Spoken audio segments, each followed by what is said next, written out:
बहुत दुखमय संसार, इसे दुखालयम कहा गया है। अंधे की तरह इधर उधर ठोकरे खाकर इस महामूल्य मानव जीवन को व्यर्थ क्यों नष्ट कर रहे हो? क्यों रात दिन दुखों से छटपटाते हो?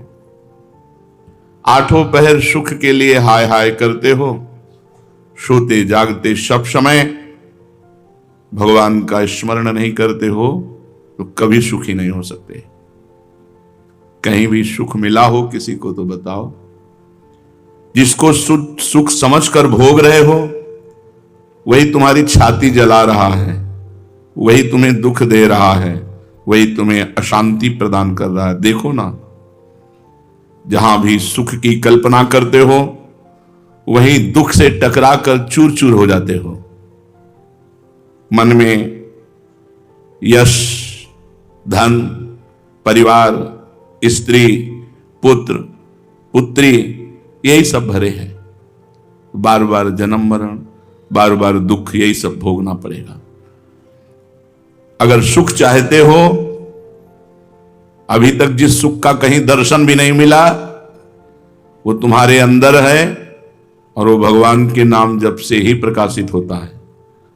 जितना भटकना चाहो भटक लो, जितने जन्म भटकना चाहो भटक लो, संसार में सुख नहीं है, सुख भगवान के सुमिरन में है।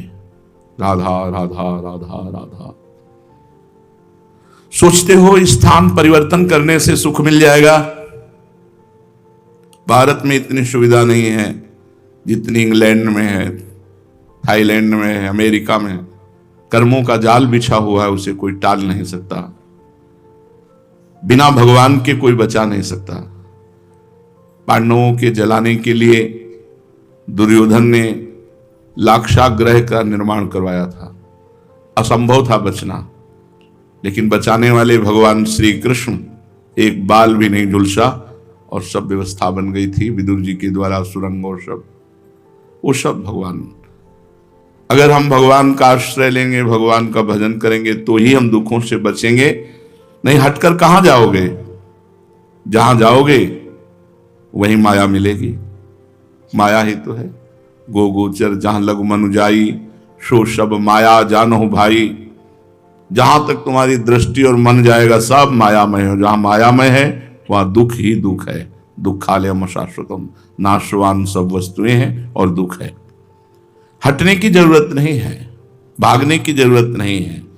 जरूरत है भगवान के भजन की। जहां हो वहीं डट के भजन करो, देखो आनंद आ जाएगा। जब इस सत्य बात को समझ जाओगे कि सभी देश, सभी काल, अनुकूल प्रतिकूल दिखने वाली परिस्थितियों में एकमात्र भगवान विधायक है, भगवान ही विधान करने वाले हैं। भगवान हमें बहुत प्यार करते हैं, फिर अमंगल विधान तो कर ही नहीं सकते, मंगल भवन है। हम भगवान का भजन करें। भजन का नाटक करोगे तो आप कह सकते हो मैं इतने दिन से भजन कर रहा हूं, मुझे कोई लाभ नहीं दिखाई दे रहा। एक नाम भी व्यर्थ नहीं जाता। आप जो नाम जप करते हैं, एक नाम भी व्यर्थ नहीं जाता। वो नाम आपके पूर्व पापों को नष्ट कर रहा है। जितना नाम जप कर रहे हो उतना संसार से वैराग्य, भगवान से अनुराग और स्वरूप का ज्ञान ये प्राप्त होता जाएगा। इसलिए खूब नाम जप करो, भागने की जरूरत नहीं। जगत में तुम जलन बर्दाश्त कर रहे हो और भोगों की तरफ बढ़ रहे हो तो जलन की तरफ ही बढ़ रहे हो। आग ही आग है। भगवान की तरफ बढ़ रहे हो, जलन लग रही है, परम शीतलता की तरफ बढ़ रहे हो। थोड़े समय की जलन है। जहां पाप नष्ट हुए तो भय, दुख, विनाश, इन सब का अभाव हो जाएगा। अविनाशी स्वरूप तुम्हारा है, उसी में स्थित हो जाओगे जहां कोई भी दुख सुख का प्रवेश नहीं। तुम भगवान से अलग होकर के कुछ भी कर लो, सुख नहीं मिलने वाला, कुछ सुख मिलने वाला नहीं। अंतिम घड़ी में ना तो हमारा शरीर जाता है, ना तो कोई भोग सामग्री जाती, ना बैंक बैलेंस जाता है। यहां तुमने दूसरों को जो सुख दिया, जो दान किया, जो पुण्य किया, जो भगवान नाम जप किया और जो पाप किया, वही तुम्हारे साथ जाता है। इसलिए चारों तरफ से तुम्हें दुख ने घेर रखा है। काम क्रोध लोभ मोह मद मत्सर, ये सब दुख ने घेर रखा है। इनसे निकाल सकते हैं तो सिर्फ भगवान निकाल सकते हैं। जब तक तुम भगवान को पूर्ण समर्पित नहीं हो जाते तब तक तुम दुखों की ज्वाला से बच नहीं सकते। भगवान सर्वत्र हैं, इसलिए तुम्हारे साथ हैं। तुम उनका सुमिरन करोगे तो उनको देख पाओगे और सुखी हो जाओगे। तुम ऐसा कर सकते हो, हिम्मत करो निरंतर भजन करने की। जिसको एक बार जीवन में सच्चे संत का दर्शन हुआ, उनका उपदेश प्राप्त हुआ, उनके कर कमल का स्पर्श प्राप्त हुआ, उनकी चरण धूलि चढ़ाने को मिल गई, वो निश्चित भजनानंदी बन जाएगा, निश्चित परमानंद को प्राप्त होगा, परम शांति को प्राप्त होगा। इसलिए भगवान से मनाओ कि हमें आपके सच्चे संत का संग मिल जाए। हम कैसे जाने कि कौन सच्चा है कौन कच्चा है? इसलिए हे नाथ, आप कृपा करके सच्चे संत का संग दो। संतों के दर्शन, स्पर्श, उपदेश, श्रवण और चरण धूलि, इतने मात्र से ही भगवान की प्राप्ति हो जाती है। यदि हमें रोज संत दर्शन हो रहे, रोज उनका जो उपदेश है वो श्रवण करने को मिल रहा है, और स्पर्श तो सौभाग्य से ही मिलता है। संत स्पर्श तो सबको कहां प्राप्त हो पाता है, चरण धूलि सबको प्राप्त हो सकती है। अपने जीवन को यदि उन्नतशील बनाना है तो संत दर्शन, संत उपदेश श्रवण और संत स्पर्श और संत चरण धूलि, ये बहुत जल्दी अंतःकरण को शुद्ध करके भगवत प्राप्ति के अधिकारी बना देता है। याद रखो, संत दर्शन तत्काल प्रभाव दिखाता है, हमारे चित्त को संसार से हटाकर भगवान की तरफ। कितने ऐसे गृहस्थ साधक आते हैं जो बड़े भजनानंदी हैं, एकांतिक में कितने आते हैं जिनको देखकर लगता है कि भगवान की कृपा। गृहस्थ होते हैं हर कर्म भगवान को समर्पित, हर समय नाम जप का अभ्यास, जो जो उन्होंने एकांतिक में श्रवण किया। संत प्राप्ति का फल तत्काल प्रभाव दिखा देता है। कौवा से हंस बना दे, मज्जन फल पेखिए तत्काला, काक होए पिक बको मराला। तत्काल, ये जो संत समागम रूपी प्रयागराज है, इसका अवगाहन करने से तत्काल कौवा हंस बन जाए, अर्थात बुरे आचरण करने वाला महान आचरण करने वाला बन जाए। कौवा कोयल बन जाए और बगुला हंस बन जाए। काक होए पिक बको मराला, मज्जन फल पेखिए तत्काला। संत समागम तत्काल फल प्रदान करता है। यदि सच्चे संत का संग मिल जाए तो निश्चित जीवन का परिवर्तन है।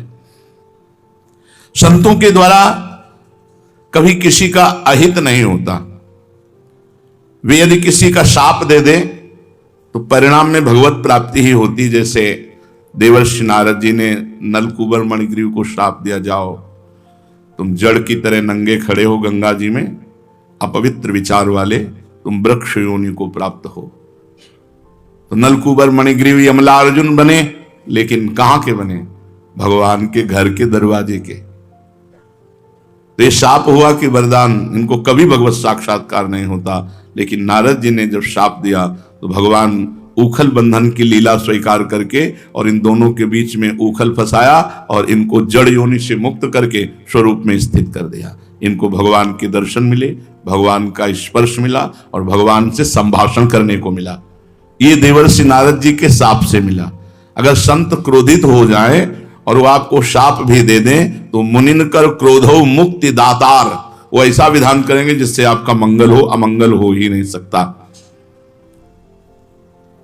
संतों के द्वारा जो संतों का अहित करने वाले हैं उनका भी कल्याण ही हुआ है। संत अमृत है। अमृत भले कोई प्यार से पिए या नाराज होके पिए या द्वेष से पिए तो अमर ही कर देगा। संत अमृत है, कैसे भी सेवन करो तुम्हारा मंगल ही होगा। संतों से कभी किसी का अहित नहीं होता। संत चंदन है। जैसे कुल्हाड़ी चंदन को काटती है तो चंदन अपनी सुगंध और शीतलता कुल्हाड़ी को प्रदान करती है। ऐसे ही संत अपना अहित करने वाले का भी करत जे अनशहन निंदक तिन्हु पे अनुग्रह कियो। संत का स्वभाव ही होता है परहित करना, लोक कल्याण करना, अपने जीवन में जीवन को बदल देना, दूसरों के जीवन का परिवर्तन कर देना संत का प्रभाव और स्वभाव ही होता है। इसमें संत को कुछ करना नहीं पड़ता, उनके भजन का ऐसा प्रभाव होता है कि लोक कल्याण अपने आप होता है, प्रचार प्रसार अपने आप होता है। संत स्वयं सांसारिक सुख दुखों से परे होते हैं, उन्हें किन्हीं पर ममता नहीं होती, किसी कार्य पर अहंकार रूपी विकार नहीं होता, वो दुख सुख दोनों से परे होते हैं और जो उनका संग करता है उसको अपने समान बना लेते हैं। आप सरिस चाहें सब कीन्हा, वो अपने समान सबको संत बना देते हैं। संतों का शरीर देखने में पांच भौतिक होता है, वैसे भगवत स्वरूप हो जाता है चिंतन के प्रभाव से। भगवत स्वरूप जैसे गंगा जी के स्पर्श से पाप नष्ट हो जाते हैं, ऐसे संत दर्शन, संत दर्श जिम पातक टरे, जी संत दर्शन हुआ तो पाप नष्ट हो गए। दर्शन मात्र से, जो बड़े बड़े तीर्थों के अवगाहन से, वो संत दर्शन मात्र, संत दर्श जिम पातक टरे। संत अपने शरीर से मोह नहीं करते, ना वे किसी के शरीर से मोह करते हैं, क्योंकि इन शरीरों को वो असत मानते हैं। भगवान के सिवा उनकी दृष्टि में और कोई नहीं होता, न कोई शरीर, न कोई ममता, न कोई आसक्ति, न अहंकार, एकमात्र भगवान। संतों की पहचान कोई भी मनुष्य अपनी बुद्धि से नहीं कर सकता, क्योंकि बुद्धि तुम्हारी जितनी है उतनी पकड़ पाएगी, मायामयी बुद्धि, और वो मायातीत है, कैसे पकड़ पाएगी। किसी बाहरी लक्षण से सच्चे संत को नहीं पहचाना जा सकता। संतों की प्राप्ति और पहचान भगवान की कृपा से होती है। भगवान कृपा करें तब सच्चे संतों का संग और उनका लाभ हम ले सकें। प्रार्थना करो संत समागम के लिए, क्योंकि कलयुग में क्या हर युग में बिना संत संग के किसी को भगवत प्राप्ति नहीं हुई। अगर कहीं संत सेवा मिल जाए, संत पूजा करने का सौभाग्य मिले, तो फिर क्या कहना है। तो संत सेवा और संत पूजा संतों के बतलाए हुए मार्ग पर चलना है। संत सेवा मिल जाए, संत पूजा मिल जाए तो अहो भाग्य। तो संत सेवा और संत पूजा क्या है, संतों के बतलाए हुए मार्ग पर चलना, साहस करके चलना, श्रद्धा करके चलना, दृढ़ विश्वास करके चलना, अपनी बुद्धि ना लगाना, यही संतों की पूजा है, यही असली सच्ची संत सेवा है। मन के मलों में सबसे बड़ा गहरा चिपटा हुआ मल है अहंकार। इस सहज दूर नहीं होता, इसके नाश के लिए जी तोड़ प्रयास करो तो ये और बढ़ता जाता है। मैं एक बार भोजन पाता हूं 20 वर्ष हो गए, मैं फलाहार करता हूं इतने वर्ष हो गए, मैं कपड़ा नहीं पहनता, मैं धन नहीं छूता, मैं ब्रह्मचारी, मैं जी तोड़ जतन करने पर भी ये पुष्ट होता रहता है। और जब तक अहंकार रहता है तब तक साधना सिद्ध नहीं होती। अहंकार जरा हुंकार आया अहंकार का कि बस सारी साधना को चौपट कर देता है, पोछा लगा देता है। अहंकार नाश होता है तब गौरव, बड़प्पन, अपने में श्रेष्ठ भाव, ये सब नष्ट हो जाते हैं। गौरव, बड़प्पन, अपने में श्रेष्ठ भाव, पूज्य भाव, ये सब नष्ट हो जाते हैं। अहंकार गया, दैन्यता आई, भगवान वास करने लगे उसके हृदय में प्रकट होकर। मनुष्य के पास वैसे तो अहंकार करने लायक कुछ है ही नहीं, व्यर्थ में अहंकार करता है। आपका शरीर किसने बनाया? भगवान ने। आपको बुद्धि कितने दी? बड़े बुद्धिमान हो, भगवान ने। आपका मन किसने बनाया? भगवान ने। आपको घर में ऐसे जन्म किसने दिया? भगवान ने। आपको कुल किसने दिया? भगवान ने। आपको जाति किसने दी? भगवान ने। आपको जो भी आप हमसे बात करें कि आपका क्या है अहंकार करने लायक। मैं बहुत सेवा करता हूं तो भगवान के हाथ से करते हो, भगवान ने तुम्हें हाथ दिए, भगवान ने बल दिया, भगवान ने बुद्धि दी, भगवान ने सेवा का अवसर दिया, इसमें अहंकार करने की क्या जरूरत। मैं बहुत साधना करता हूं तो भगवान की कृपा से, भगवान के द्वारा दी हुई शरीर मन बुद्धि से भगवान के मार्ग में अग्रसर हो रहे हो, अहंकार करने की जरूरत क्या है। बड़े धनी हो तो भगवान ने कृपा करके धनी कुल में जन्म दिया तुम्हें, तो भगवान ने दिया ना, भगवान की कृपा मनाओ। तुम न विद्या का अहंकार करो, न धन का अहंकार करो, न साधना का, न तपस्या का। यदि कहीं अहंकार है तो श्री भगवान की प्राप्ति में बहुत बाधा है। जो मनुष्य मोहवश अज्ञानवश अपना बड़प्पन, श्रेष्ठपन, गौरवपन दिखाता है और भगवान की शरण में होना चाहता है, तो फिर भगवान मिटिया मेट कर देते हैं उसके गौरव का, उसके बड़प्पन का, उसके श्रेष्ठ अभिमान का। ताते करें कृपा निधि दूरी, सेवक पर ममता अति भूरी। सेवक पर बड़ी ममता है तो उसके अहंकार का नाश कर देते हैं, उसके गौरव का, बड़प्पन का नाश कर देते हैं। जहां अहंकार वहां सारे पुण्य नष्ट हो जाते हैं, सारे अच्छे सद्गुण नष्ट हो जाते हैं। जहां दैन्यता वहां सब पुण्य और सब सद्गुण आ जाते हैं। अहंकारांकुरस्याग्रे तदा पुण्यम न तिष्ठति।